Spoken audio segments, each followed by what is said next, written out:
My name is Lorna Aitken. I'm Senior Education Officer at Education Scotland, and hopefully you're not going to hear very much from me this afternoon because we're going to be sharing with our colleagues from QMU in relation to the school participation questionnaire. Just a few protocols before we get started. If you could please make sure where possible you keep your microphone on mute and you keep your video switched off for us during this session. We would love to hear from you in the chat function if you let us know who you are, where you're from, and your school or setting. It's always good to see that spread from across Scotland. And you might notice that my background today, I've got my balloons up, and the main reason for that is because we are very, very close to the Easter holiday weekend. So I'm celebrating that there's one more day of work before we have a few days off. So without further ado, we're going to get started on this session. So please, if you've already got yourself a cup of tea or coffee or a drink, just get yourself settled, and hopefully you'll enjoy this session. If you have any questions for the presenters, then please pop them in the chat function. And we will come to them at some point during the session. We may well pick them up during the session, but we will have time for Q&A at the very end as well. So with us today, I have Fran Foreman and Janine McCulloch from Education Scotland. I think they might want to come in and say a quick hello before we move on. Hello, I'm Fran Foreman, I'm Senior Education Officer. Really good to be here and really looking forward to the session. Thank you. Hello, my name is Janine McCulloch and I'm also a Senior Education Officer with Education Scotland, and again, looking forward to the session and welcome everyone. Thanks Janine and thanks Fran. And also with us today we have our trusty film recorder. We've got Ian Fife with us today as we will be recording this session. So just to make you aware that the session will be being recorded. So I'm going to introduce now Donald McIver, who is a research fellow from QMU, who is going to take us through the school participation questionnaire and share the information in relation to this resource. And alongside Donald with us today is Kathleen Hunter, who's a clinical researcher with the Circle resource. So we've certainly got plenty of people who can help to answer any questions people may have today. So without further ado, I'm going to stop talking and I'm going to pass over to Donald. So thanks, Donald.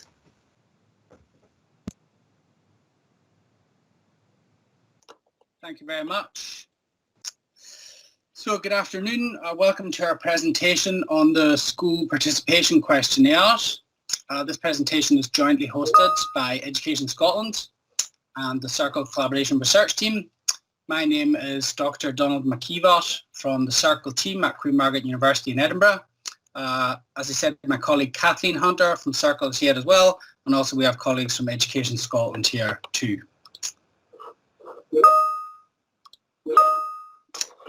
So before we get started, here is our Twitter and login and sort of internet information, social media information. If you're on Twitter, you can follow us on @CircleCollabor1. You might want to use the inclusion hashtag there. We have a website as well. It's www.thirdspace.scot/circle. All of the materials that I'm talking about today are on that website. They're free to download, and that's our email as well. So I'll maybe give people a chance to make a note of some of that or take a photo of it or write it down quickly.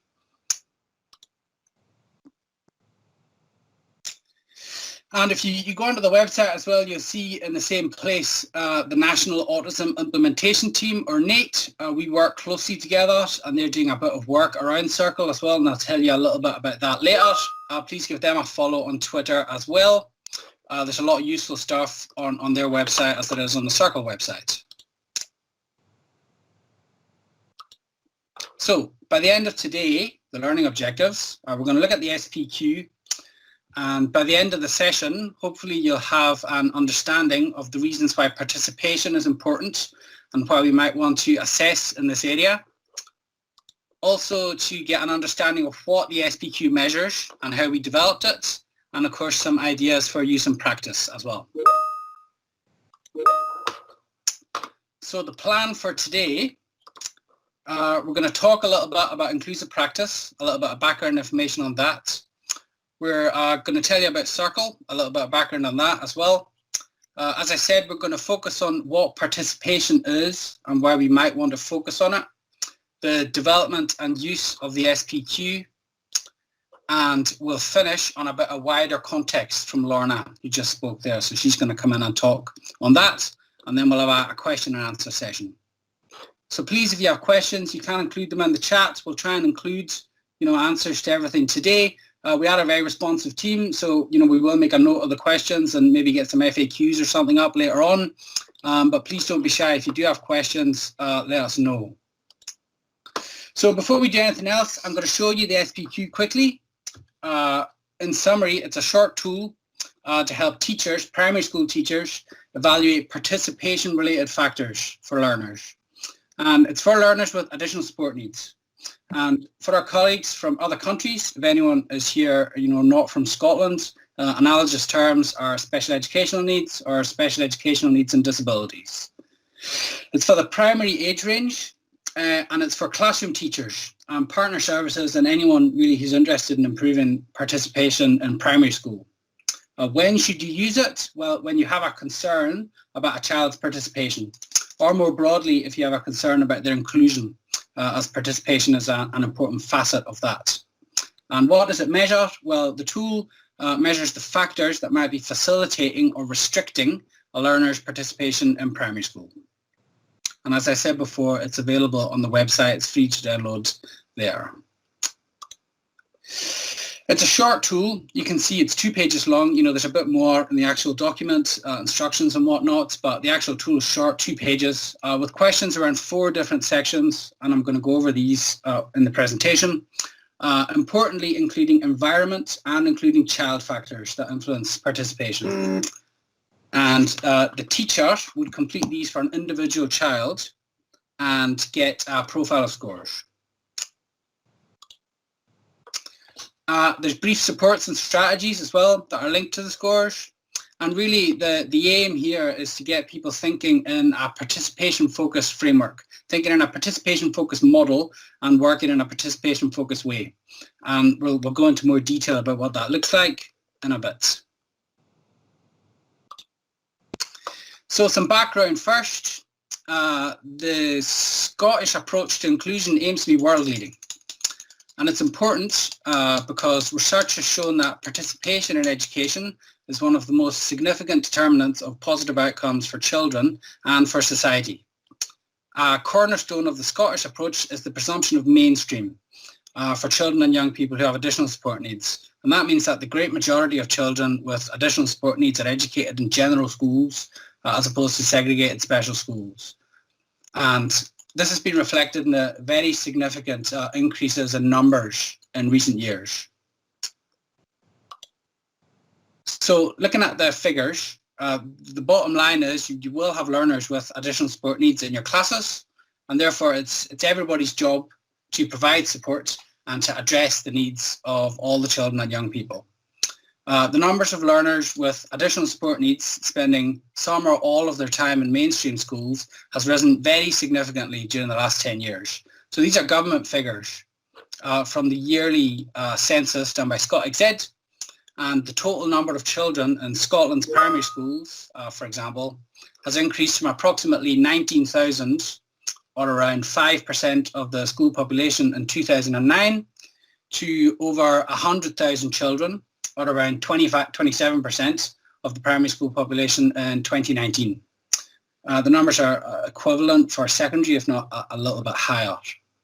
So this is a combination of increasing recognition, increasing diagnosis, changes in recording practice, and perhaps some real increases in some of the needs being reported.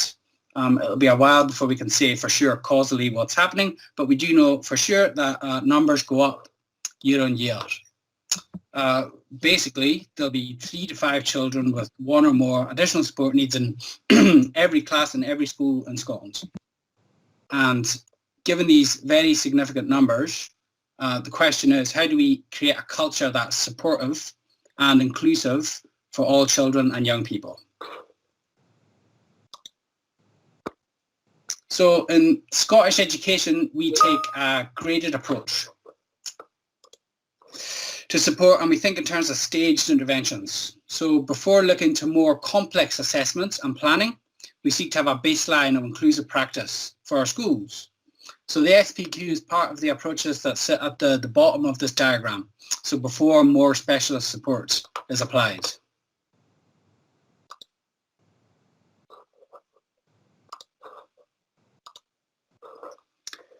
So in terms of thinking about inclusive practice, the SPQ work is part of the output of the Circle collaboration, which covers early years primary and secondary. So some of you might already be familiar with these resources, some of you might not, so I'll give you a quick overview.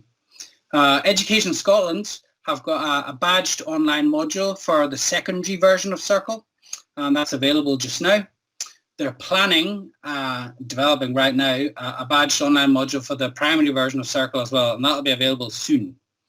And all of these resources are free to download from the Circle website. So the primary Circle document, for those of you that use it, was updated quite recently. So please update your copy if you're already using it. As I said before, we work closely with the National Autism Implementation Team, and they are developing a Train the Trainer package around Circle as well. And that'll be available in the summer of 2021. So we'll tweet about this when it's ready, so keep an eye on the Twitter. In terms of giving a quick overview of Circle, they're fairly extensive tools for people interested in improving inclusive practice. And they cover supports and strategies, assessment, working with others, working with parents. It's really a whole method and professional learning resource for inclusion. So again, some of you will be using these already. Please continue to use these. That's fine. However, the SPQ, what I'm going to talk about today, is the newest thing that Circle have done. It's based on many of the same principles and ideas, so it'll work with Circle very well. But we're much more focused on participation specifically with the SPQ and additional factors that have been found from the research that influence participation. It's a new tool and it's gone through a very robust process for development and validation, and it's very quick to use, making it a good way to collect data or for rapid review.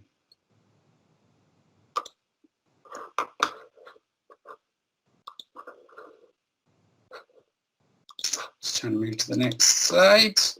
So just to show you the website where you can get Circle, everything's there under education resources. As I said as well, please keep a look on the NATE website as well. You'll find that at the bottom of the Circle website. And they're developing some materials for Circle also. So our objective, and to go into a bit of background again, with all of Circle and the SPQ and everything that we're doing, is to develop an inclusive practice and provide supports to help teachers with their confidence and competence in this area. And this doesn't have one solution. So teachers in schools and situations, they're all going to be different. There's lots of different levers to get outcomes, and importantly, we're trying to provide methodologies to get people thinking in an inclusion-focused way. And within these processes, within these methodologies, we really want to stress some key ideas, and these stretch across all of Circle and the SPQ and everything we do. The first of these is environment first, and that's that the inclusive environment is the start of everything. So rather than thinking about what a learner can or can't do, or only thinking about their underlying ability or disability, the approach encourages us to think more widely, particularly paying attention to the problematic aspects of the environment.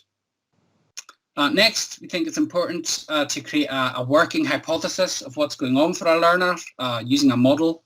And by that, I mean, using a tool to find out what's going on for a learner, what to do next, and understanding the learner's needs within that model.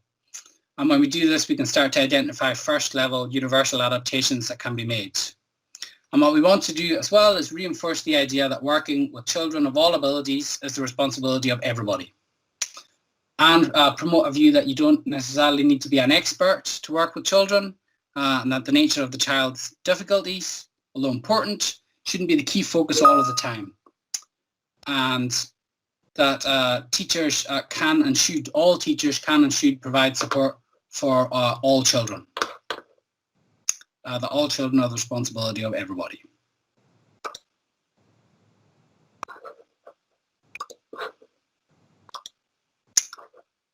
So we're talking about school participation specifically. We're talking about the school participation questionnaire now. So why have we picked participation? Well, the key reason we've gone to look at participation specifically is that it's core to inclusion. The recent document on the guidance on the presumption of mainstream from the Scottish Government in 2019 has participation as one of the pillars of inclusive practice. And the way that we look at understanding participation, and it's important to get across the different definitions and the different way we understand participation, because it might be slightly different to other definitions you've seen. And the Scottish Government definition has a good bit of writing, and we'll start with that.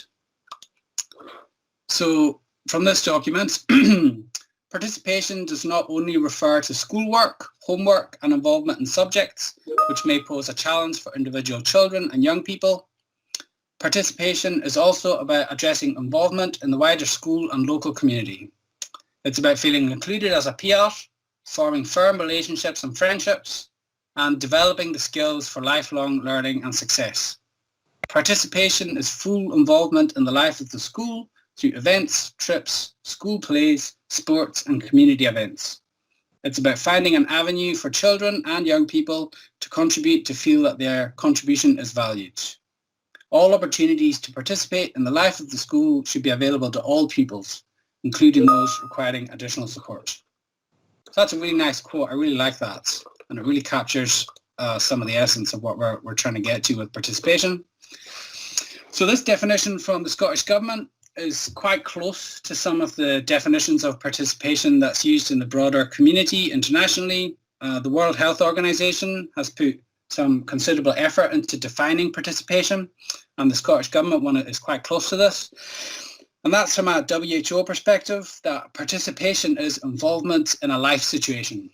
And this WHO definition is for not just for children, it's for adults as well. You know, a life situation is things that gives life meaning and purpose, things like work and leisure and self-care. It's the major life areas that represent participation. Being able to do things that you want to do and the things that you need to be able to do to be part of society and to have your needs for engagement and purpose met. Now, school obviously is a major facet of participation for children. Other aspects of childhood participation would be community activities, leisure and interactions with family and friends. But we're focused on school participation only with our tool. So in school, participation isn't just presence. So that's part of it. You know, you need to be present to participate. But presence isn't enough. You also need to be doing the activities and aspects and roles that would be expected of children in school. So participation is everything that children do in school. Activities, roles, expectations, opportunities.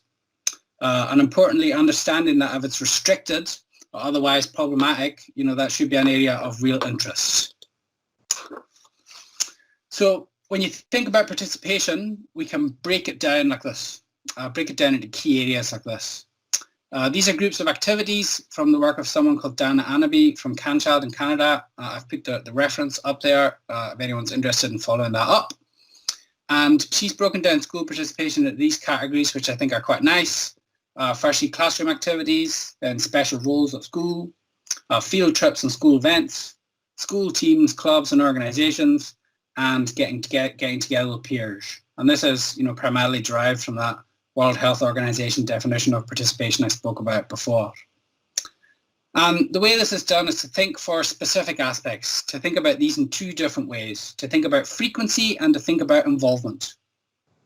So frequency would be how often, like daily, a few times a week, once a month. And involvement is, you know, how engaged the child is in an activity. So basically thinking about what activities, how often, and how engaged. And this would be seen as best practice for evaluating and understanding participation. So activities, frequency, involvement is a basic framework for understanding it. Included also is what the learner thinks about this, their own subjective views about what they want to do, what parents think as well, and whether or not, importantly, any change is desired or necessary.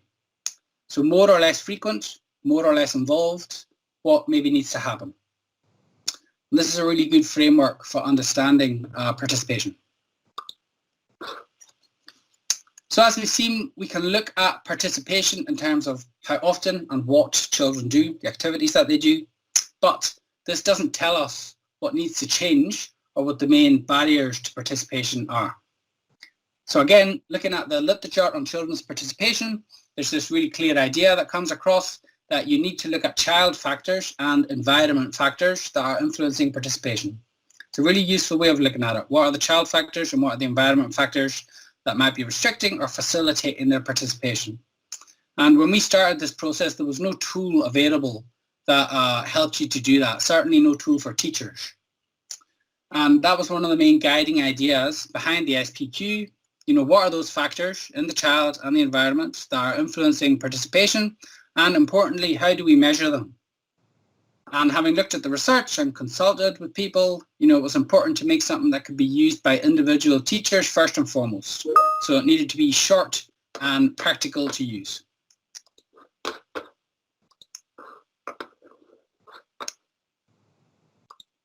Go to the next slide.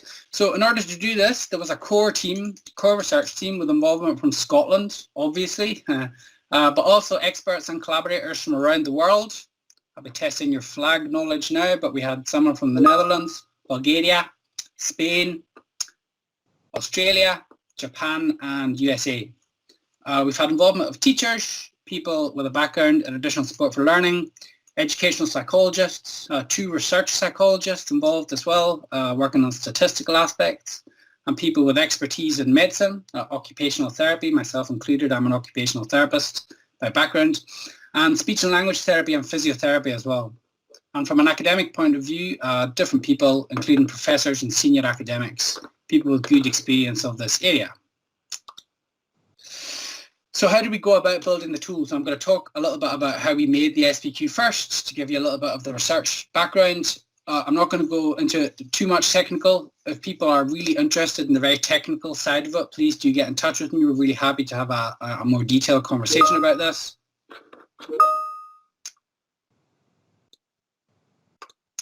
But I'm going to just give you a brief overview just now. So firstly, we completed a systematic review using realist methods, which basically means we were looking at the factors that could improve or restrict participation outcomes for children in primary schools. We screened 1,800 papers and ended up with 72. And we used a complex intervention development process, and we tried to tease out the factors that were driving different outcomes in children's participation in schools for children with additional support needs.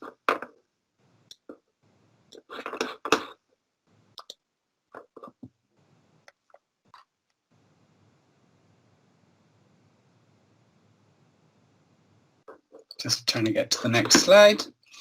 Out of that, we developed a model of participation-related indicators covering environment factors, mechanisms for school participation, or child factors, and participation outcomes. And I'm going to talk you through this as it's the underpinning theory for the SPQ. So first, our research found that participation was influenced by the environment and by child factors. So we knew that was our hypothesis to start off with, but we didn't know what those factors were specifically. And what we've done is labelled them here, these aspects, as environment for the environment factors, and being, doing, and experience of body and mind for the child factors. As I've said, we've already spoken about how to define participation and what we mean by participation. I'm not going to talk too much about that going forward. And what we're going to be talking about from now on is the factors that influence participation.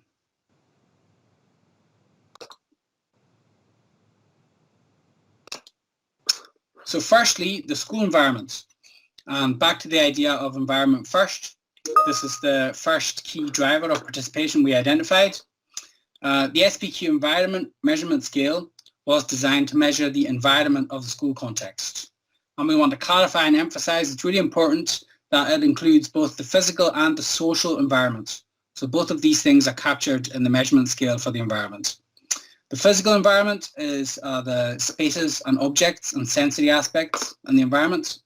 And the social environment is what the people around the teacher do, how they think and how they behave, which can help or hinder the learner. And this includes teachers and peers. And that translated into 19 questions in the questionnaire, with higher scores indicating a more facilitative environment for participation for that child. Next important aspect of children's participation in school is the being or identity scale.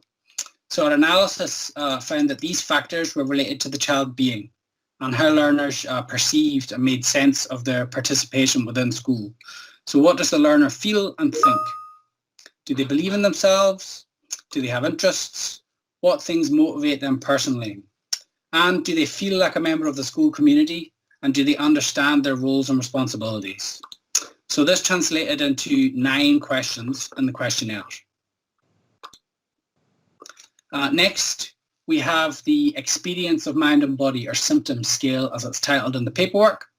And this is looking at the effect of mental health, experience of stress and worry, and children feeling anxious, feeling tired, or in pain or fatigued. And this translated into 5 questions in the questionnaire. And lastly, we have the doing or competence scale. And that's the final driver of participation. So doing is focused on what the child actually does in school, such as making choices, problem solving, persistence, maintaining a routine, responsibilities and communication, organisation and motor skills. And this translated into 11 questions in the questionnaire. So that's the basic structure. We'll kind of go over that again. So don't worry if you don't get it completely at the moment. But I'm going to go a little bit more now into some of the research again. Once we had the basic structure, we completed studies in schools, and I'll tell you about these. We did this validation over 3 stages. In the first study, we developed the initial tool. That was a complex process in and of itself. And then we collected data from 101 children from 4 schools. We analysed the results, removed bad items, and improved the instructions and wording.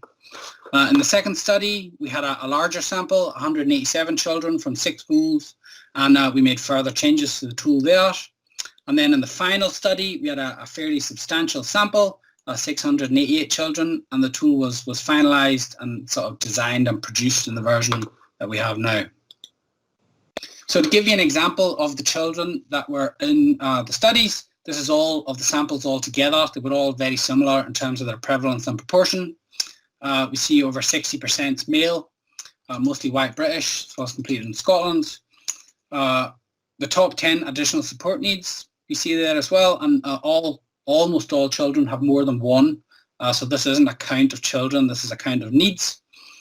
And using the standard categories from the Scottish Government, from the CMIS system, what they put in the census, the top categories were social and emotional needs, followed by autism, followed by dyslexia, language difficulties, learning difficulties, and learning disabilities next. It's probably a picture you'd be fairly familiar with. It was random samples throughout, and they were targeted to be equally distributed between P1 and P7. So we have kids across the full primary range. And if you look at the bottom of the table as well, it was fairly equally distributed in terms of level of need of children. So we classified level 1 as children who were receiving support from the class teacher only. Level 2 as those who would be have involvement from within the school, support for learning or the senior leadership team. And level 3 as being learners with support from partner services and agencies. So you see they were fairly equally distributed between them as well. So in total, the validation was 976 children across P1 to P7, 28 schools and 361 teachers.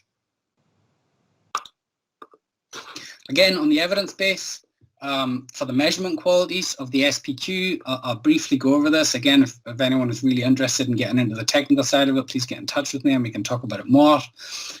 What we found, firstly, was really quite good inter-rater reliability. So this means that 2 teachers who complete the SPQ independently And then when we compared the scores, the results were similar. So there's 4 scales in the SPQ, as I said, an environment scale and 3 child scales, and these range from 0.7 to 0.9 for inter-rater reliability, which is really quite good, perfectly good for use.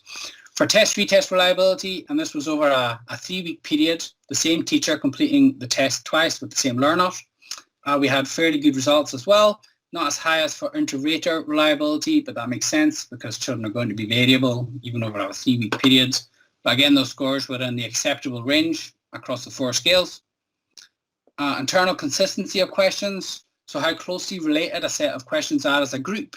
The final scores for this were good as well. It shows that the SPQ questions within each scale were measuring related concepts, and this is what you want in a questionnaire. We also found the SPQ differentiated among children with more complex additional support needs. So for example, there were differences in scores for autistic learners and learners with other additional support needs. We also found that children with higher levels of school support, so that's children that had involvement in partner services and agencies, had statistically significant differences in SPQ scores compared to children with other levels of support.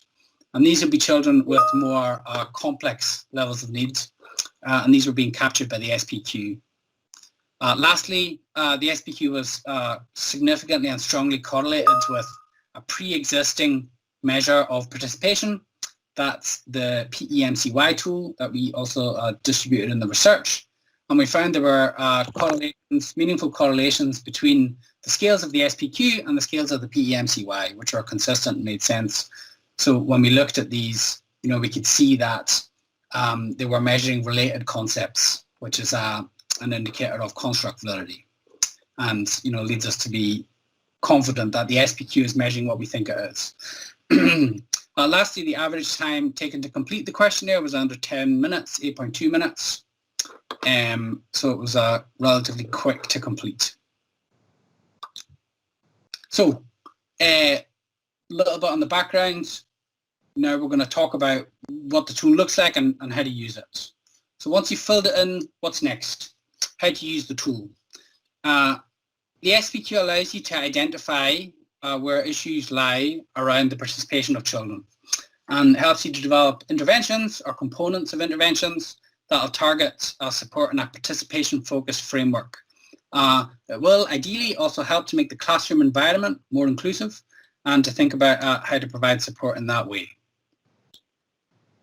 So if you're completing it, at this point you have a primary age child with 1 or more additional support needs, you're concerned about their participation or inclusion, and you complete the questions, the being scale, the doing scale, the experience of mind and body or symptom scale, and the environment scale. And each of these will go from disagree to agree. All the scales are the same, 1 to 4. And we've designed it as well, importantly, that all of the questions should be relevant for a child. None of them should be irrelevant. So you should be able to score every child on every question. And as I said, the research shows it takes under 10 minutes to complete. So once you've completed the tool, and it's a pencil and paper tool at the moment, so you would print it off and complete it like this. Like I said, it's on the website, it's free to download. You will complete it like this for the child factor sheet, giving each item a score of 1 to 4, disagree, somewhat agree to agree for each of the items. And that's the same across all the scales. They're positively orientated, and as I say, you should be able to complete every item for every child. And for the environment factors as well, again, the same thing, same scale, same presentation, 1 to 4. And once you've done this, you'll have a profile for the child across the 4 different scales, across these 4 different factors: environment, being, doing, and experience of mind and body. So what to do? For each score, firstly, they should be treated separately. So our analysis, the research that we did, showed that these are separate unidimensional scales. They're separate constructs, so you should treat them separately. And they create a unique profile for each child across the 4 different scales, with higher scores being indicative of more favourable characteristics or more favourable levels of environmental supportiveness. And it's important, we think, that these are followed up with supports and strategies if problems are identified. So the main takeaway from today, it might seem complicated at the moment, but it really isn't, because we do want people to just print it off and start using it. It shouldn't be too complicated or difficult to use. You don't need to do any more training or anything like that. The main point is, print it off and use it. The main takeaway is to look for lower scores, as this is going to direct you towards areas of need across the 4 different scales. So scores of 1 to 2 in being, scores of 1 to 2 in doing, scores of 1 to 2 in experience of body and mind, or scores of 1, 2, or 3 in environment. And I'll see why we've made that differentiation in a wee second. So what to do with the scores? Well, as I said, there's linked supports and strategies. It's designed to be brief, so it's to get you thinking or started thinking in a participation-focused framework. Supports and strategies there. And what I'll do now is just go over each scale quickly. So use in practice for the environment scale, and again clarifying that environment is the physical environment and the social environments. Higher scores indicate a more facilitative environment. And the first thing we want to do is to look for patterns of scores around the particular areas of difficulty, so individual questions that are scored lowest. And we think that most people will already have an understanding of the key features of how to set up a good inclusive environment. So an average environment that's operating effectively is going to get mainly 4s with an occasional 3, 2 or 1. So it's really important to focus on any lower scoring questions on this scale to facilitate improvement, especially 2s and 1s, though for the environment 3s as well, because that indicates that improvements can still be made. So for the environment supports and strategies, they're included in the paperwork briefly. What we're trying to encourage, again, is a focus on the items that are in the questionnaire.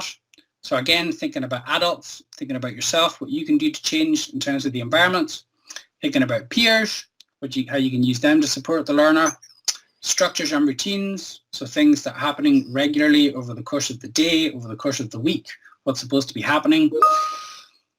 And from a more participation point of view as well, what's the availability of activities and roles for the child to do, and availability of different aspects for the child to participate in. And there's lots of environment-focused support in the wider circle materials or other inclusion-focused resources that you can look at if concerns are identified in this area. So thinking about the being scale or the identity scale, as previous, we're looking at areas of need, so scores of 1 to 2 for specific questions to give an indication of where to target your supports and strategies. Things to try for being or identity. What does the learner feel and think about themselves and their participation? What things the learner finds interesting and satisfying to do, their self-perceptions and sense of self. So this leads us to strategies that are focused on setting goals that are matched to interests and matched to values and preferences. Excuse me. Using praise and encouragement, opportunities for choice at the just right level, and trying to ensure that the learner feels like a member of the school community and feels that they have a positive and fulfilling or enjoyable roles at school that make them feel included. And that the learner understands their responsibilities and knows what they need to do. So focusing on understanding of daily habits and routines. Now on to doing.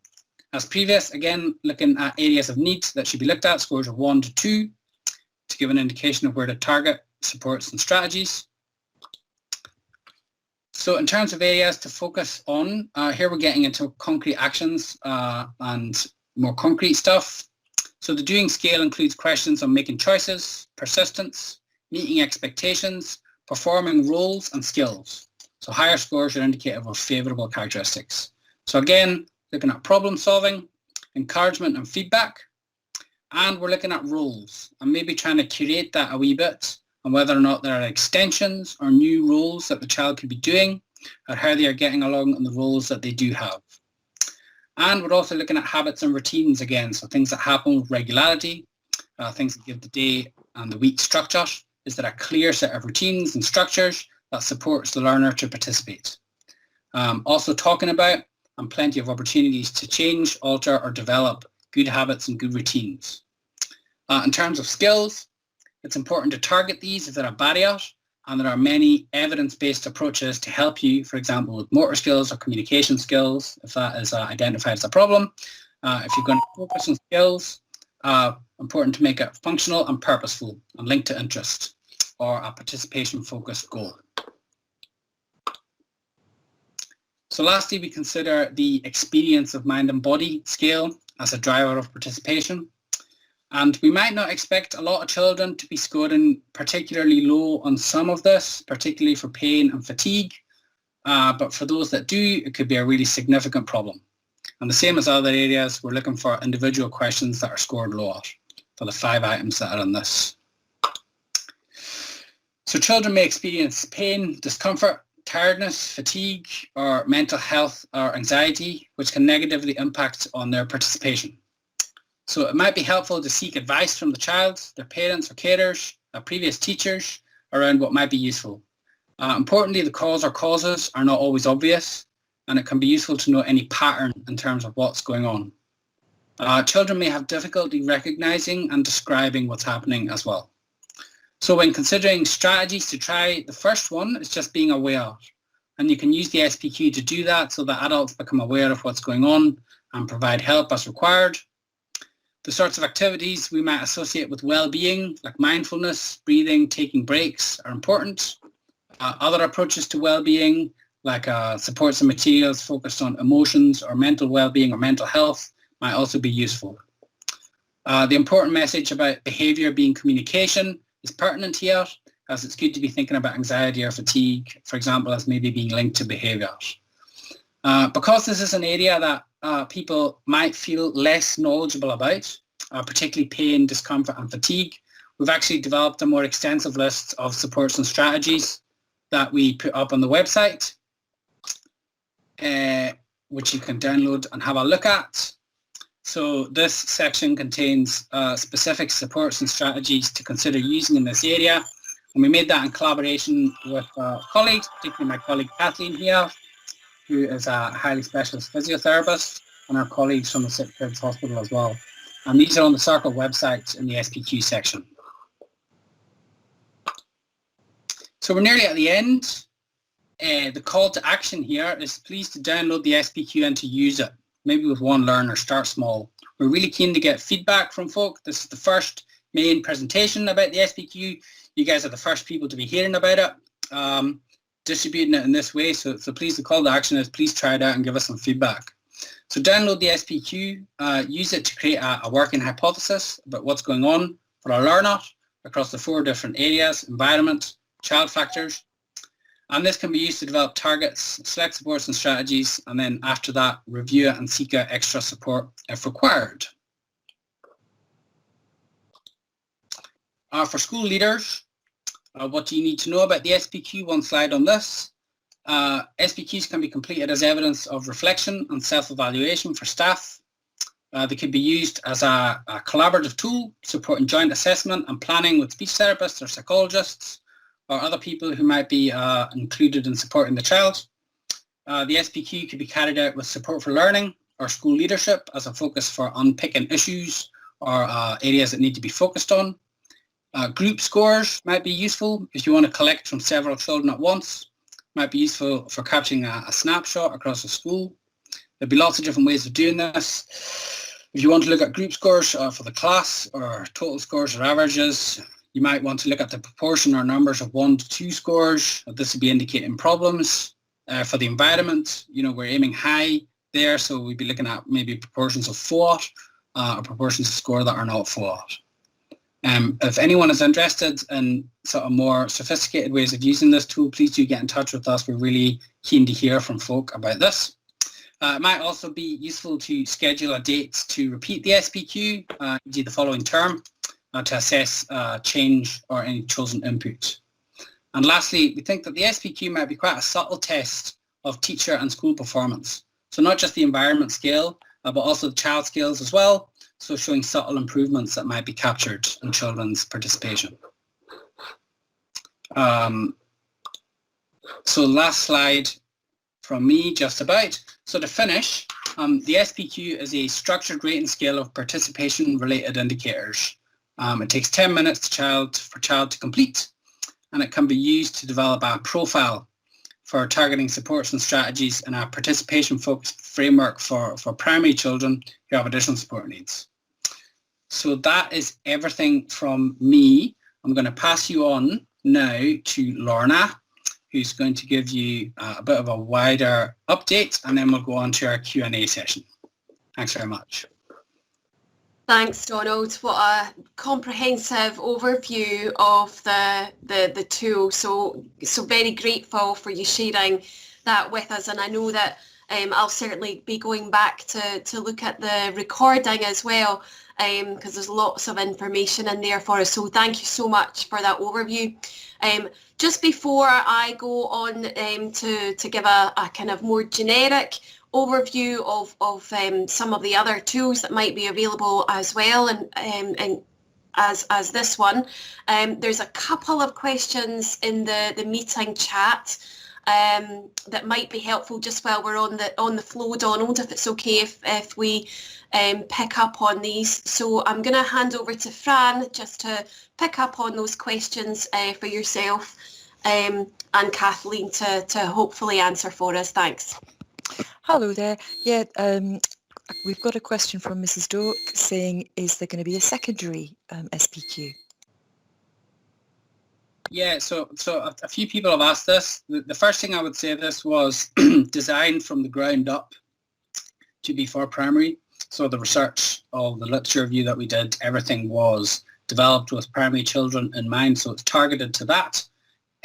What I would say is that if you, as a professional, either think that a child maybe is operating at a primary level, or you would like to use it in secondary, you could have a look at that and see what it looks like, but there are going to be additional factors and things that are in play for secondary age kids and early years as well that are not captured in this tool.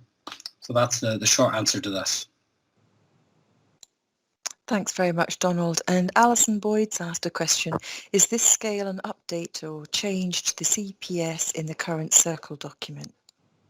Yeah, thanks. That's a great question. So the first point would be is that all of the stuff that we've made is all part of a very similar sets of ideas. So if you're already using Circle, you shouldn't be concerned that using this is going to be something different or it's going to jar or be odd. They should all work together very effectively because you know, that we're the same tool who've made all this stuff. So, you know, we can't change our thinking that much. But what we've done with the SPQ is to really start from the bottom up to develop a really rigorous measurement tool. So if your interest is in measurement, and specifically if your interest is in participation, then the SPQ is a good tool to use. Thank you. And there's sort of a longish question by Elizabeth Urquhart, but I'm going to try and summarise it. Elizabeth is really wanting to know, are the questions answered solely from the perspective of the teacher? Yeah, so everything is the teacher's assessment of what's going on for that learner. So some of it, for example, the environment scale is asking about things to do with what's present in the environment, actions of peers and other adults. But some of the questions are asking you to make an assessment about the learner as well. There's nothing stopping you talking to the learner or asking them, what do you think about this? You know, you could sit and go through it with them and ask questions together to score it. But it is designed to be completed, yeah, from the teacher's perspective. Thanks, Donald. I don't know if anyone else wants to come in on that, Kathleen or anyone else from the team. No, I think that you've answered that, Donald. I read that question. It was a very, very good question because you were concerned about whether what the teacher thought may not be what the child was reporting at home. And I think that's always going to be an issue and always going to be something that it's difficult to get round. But as Donald said, it is meant to be the teacher themselves that is making an assessment and a judgment on that, but that they could ask the child. And that would certainly be something that would be interested to hear back from practice as to how people have found it to be used in practice. I think we're not teachers, so we can't say. So it'll be really interesting to get your views on how you think it can be used and best in practice to best reflect what's going on for that child. Thank you. And just probably one more question here before Lorna, for now they're all coming in. There's a question about could it be a more useful tool for additional support secondary school rather than waiting for the secondary resource? And I suppose in a way you've kind of answered that a bit, Donald, already. But would you like to add anything else to that? Yeah, I mean, certainly it might be worth looking at to see what you think. But it has been designed for primary, the version that we have just now. Mm-hmm. And Janet's asked, what's the difference between the SPS and the SPQ? I don't know what the SPS is. Would you like to come in, Janet? I meant the CPS. CPS, yeah. So we do have a tool in the original Circle material that's called the CPS, which is the Circle Participation Scale, which is much more focused on identifying specific needs across different areas of challenge that children might have. So it has much more focus on skills, for example. There's many more items on communication skills and motor skills and organizational skills and that sort of thing, with somewhat of an emphasis on participation in it. It's also a longer tool, the CPS, than the SPQ, and also was not specifically designed, with a measurement purpose in mind. So if your interest is measurement or gathering information, the SPQ would be a better tool to use than the CPS. But we wouldn't be discouraging anybody from using the CPS because it's built into the Circle process if you're using the Circle manual. So it's so important to still look at that. Thanks very much, Donald. And I'm really conscious of time, so maybe Lorna can move on and do her presentation, but you'll be able to access the chat. And Lorna Johnston's put in a really good piece of information as well that you can read in the chat.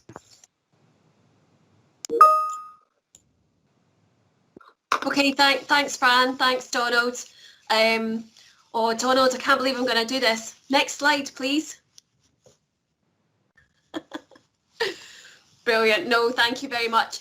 I just wanted to spend just a couple of minutes just before we finish up, just kind of drawing this information that you've got today in relation to the SPQ and just kind of putting it into context for some of the other work that is available and other tools that you might want to access, because there might be this tool might not fit the needs for the individuals that you are working with. So I guess really just to put it into context in relation to ensuring that we look at the progress of children and young people is really embedded within the experiences and outcomes within responsibility of all. So it's everyone's role within all schools and settings to make sure that we get it right for every child. And in addition, you may be aware as well that the PSC review recommendations from January 2019 was really looking at specifically around advice and guidance around monitoring young people's progression within health and wellbeing and PSE, specifically linked to the wellbeing indicators. So the SPQ does fit in with that aspect as well. And thanks, Donald, if we move on to the next one. That's great. And just to really put that into that context of the complex world of health and wellbeing, you'll be aware that there's a range of experiences and outcomes within health and wellbeing, and a number of them are progressive by nature, and we have benchmarks that sit against them. So we've got food and health, physical education and aspects within PSE, which have benchmarks and are progressive throughout. And then there's that tricky part of responsibility of all, which is where we are evaluating that progress of the individuals, and that's really where the SPQ fits in there as well. And this next slide, Donald, will give us an overview of some of the other tools that are available to support looking at monitoring and tracking progress within health and wellbeing. We've got the national census, which is currently paused at the moment due to COVID. I think they're going to be setting up their a pilot study very soon in relation to that. We've got a Leuven scale which is available. There's an adapted Leuven scale from CLACS that's being used. Highland have a nurture tracker which is available. There's your trusted wellbeing webs that are available. There's a great piece of work as an exemplar from Girvan Academy as to how they've looked at monitoring and tracking wellbeing as well. And there's an organisation called Shine which can support looking at progress for young people and upper primary as well. What the one that's not on there is the GMWP. I'm delighted to have Ali with us today from Glasgow as well. Noticed that he's joined us today because he's doing a piece of work in Glasgow in relation to the GMWP, and that's a 20 question questionnaire which can be done with all pupils to look at their well-being and provide interventions based on the responses in the questionnaire. So it's really just to give you an overview of some of the other tools that are available that could be used if the SPQ was maybe not meeting the needs for particular aspects that you're looking at. But yes, so I think that's everything from me, Donald. So I want to say a massive thank you to Donald and to Kathleen for their input today and their expertise in relation to the questionnaire and tool itself. So thank you, and a massive thanks to Fran and Janine for working away in the background there with all their support and advice and techie support in the background too.